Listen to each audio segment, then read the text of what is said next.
আসসালামু আলাইকুম বন্ধুরা, যদি কখনো কোনো খারাপ মানুষকে সরকার ধরে এবং তাকে শাস্তি প্রদান করে, সাধারণ কোনো মানুষ যার কাণ্ডজ্ঞান রয়েছে তিনি কখনো নিজ ইচ্ছায় তাকে ছাড়াবার চেষ্টা করবেন না।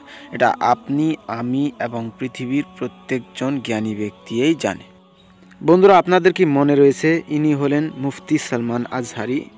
তিনি একজন ইসলামিক বিশেষজ্ঞ। তার মুখ থেকে ফিসলে একটা শব্দ বের হয়ে যায়, যেটা অবশ্যই ইসলামের পজিটিভে রয়েছিল, কিন্তু সেটা তারা ভালো পায় না, তাই এফআইআর দাখিল করে এবং তাকে থানা হাজতে ভর্তি করে রাখে। তারপর আপনারা তার মুক্তির মঞ্জর দেখতে পারেন এই রকম কিছুটা।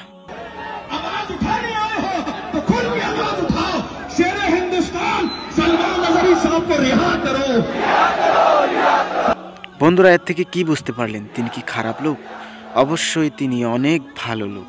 তার জন্য হাজারো মন কান্দে তাকে বাইরে বাতাসে দেখার জন্য।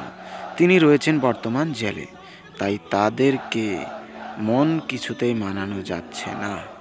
বন্ধুরা, আমরা কিছুটা বললেই তাদের ভোলেনাথ অন্যান্য ভগবানের নাকি চোট লাগে। এই মহাশয় কি বলেন আপনারা একটু শুনে নিন।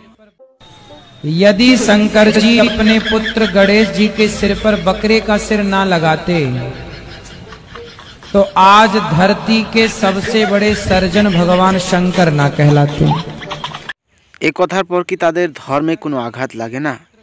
এবার তাকে জেলে পোড়ানো উচিত না বাইরে রেখে দেওয়া উচিত, এটা আমার দর্শকরাই বলবে, আমি কিছু বলবো না।